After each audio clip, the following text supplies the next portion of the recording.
"Oh, uncle, death to me is sweeter than honey." In 680 CE, the geopolitical structure of the Islamic Caliphate fractured. Hazrat Muawiyah I died, and his son, Yazid, claimed absolute religious and political authority. Hussein ibn Ali refused to pledge allegiance. He viewed Yazid's rule as a direct violation of core Islamic principles and refused to validate a regime built on coercion. Imam Hussain and his family departed Mecca for Kufa, but were intercepted by Umayyad forces and diverted to Karbala. Here, his small caravan was entirely boxed in by multiple divisions of Yazid's army, an overwhelming force of 30,000 men. The terrain itself was weaponized against them. Karbala was a harsh, severely isolated stretch of desert, offering zero natural cover or strategic advantage. Trapped in an indefensible position against 30,000 soldiers, military victory was mathematically impossible. Imam Hussein's stand forced the Umayyad state to publicly reveal the violence. On the 8th of Muharram, the Umayyad command shifted their strategy from containment to physiological warfare. Yazid's forces established a strict military blockade between Imam Hussein's camp and the Euphrates River, cutting off all access to water. Under the extreme Iraqi sun, the physiological impact was rapid. The camp's reserves quickly emptied, subjecting the elderly, women, and young children to acute dehydration.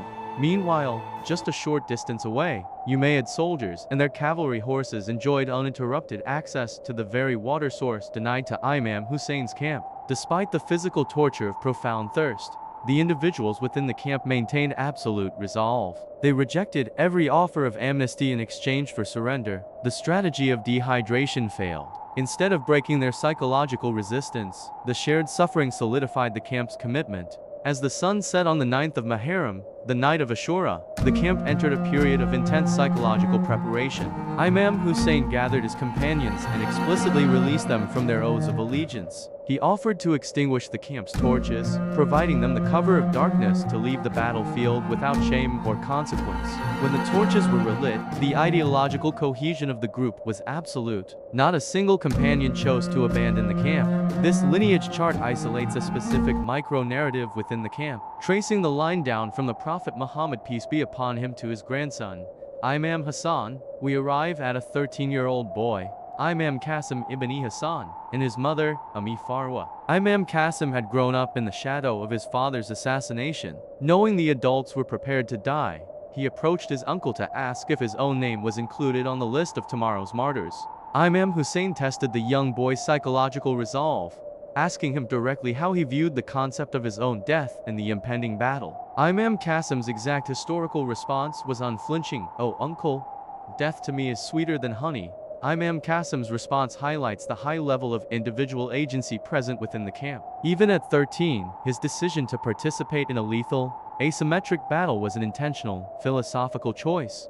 Dawn broke on the 10th of Muharram, the day of Ashura. The Umayyad forces commenced their assault, initiating battlefield combat. Imam Qasim repeatedly asked for permission to enter the fight. Imam Hussain firmly refused, citing the boy's extreme youth and his status as the living memory of his deceased father, his eldest brother. Devastated by the refusal, Imam Qasim retreated to his mother's tent, grieving his inability to defend his family. His mother, Farwa, recognized that the precise moment of historical crisis had arrived. She presented him with the tawaz, an amulet containing a physical letter written by the second Imam, Hassan, before he was assassinated via poison a decade earlier. The ancient text contained a highly specific directive for the boy. The translated command read, "A day will come when my brother Hussein will be facing an enemy army of tens of thousands. You must represent me on that day."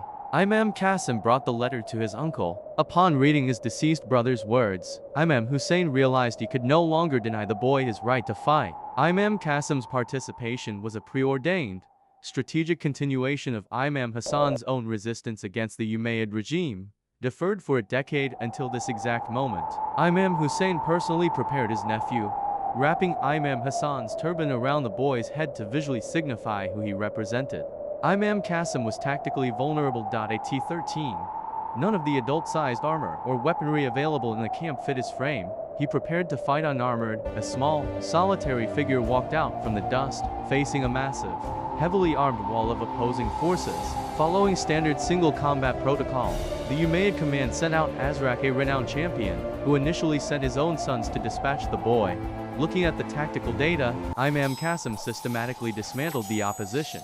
He defeated each of Azraq's sons, one by one, in single combat, and then struck down the champion Azraq himself. Watching an unarmored youth eliminate their elite fighters triggered a psychological collapse within the Umayyad command structure. Commander Umar ibn Sa'd abandoned standard military protocol. He ordered a massive, simultaneous assault, sending thousands of troops to swarm the single boy. Overwhelmed by sheer numbers, Imam Qasim was struck from behind.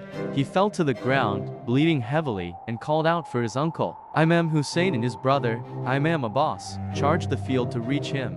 This sudden counter-offensive caused the Umayyad cavalry to panic, resulting in a chaotic stampede that fatally tramples Imam Qasim. By the time Imam Hussain reached him, Imam Qasim had perished. Imam Hussain utilized his own cloak to respectfully gather the boy's remains from the battlefield.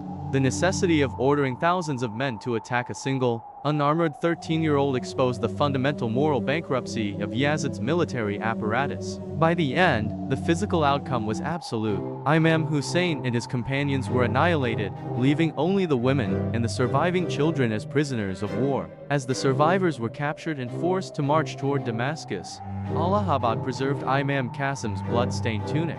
It was carried as a permanent physical testament to the sacrifice. The fallen were interred on the plains where they fought. All 72 companions, including Imam Qasim, were buried in a mass grave resting directly at the foot of Imam Hussain. Historical consensus across both Sunni and Shia scholarship acknowledges that this total sacrifice at Karbala prevented the corruption of Islamic ideology by a tyrannical ruler. Over the centuries, Karbala's influence expanded, cementing itself as a universal symbol of resistance against oppression. The legacy of this stand appears in the writings of modern figures like Mahatma Gandhi, who cited Hazrat Hussein's struggle against oppression as a historical example for his own nonviolent resistance. Nelson Mandela also noted Imam Hussein's stand at Karbala as a source of strength during his fight against the South African apartheid regime. He viewed the 7th century events as a symbol of sacrifice against injustice. Ultimately, the physical destruction of Imam Hussein's forces did not end the resistance. Karbala established a historical precedent where the preservation of principles is prioritized over immediate survival, providing a framework for movements facing overwhelming systemic force.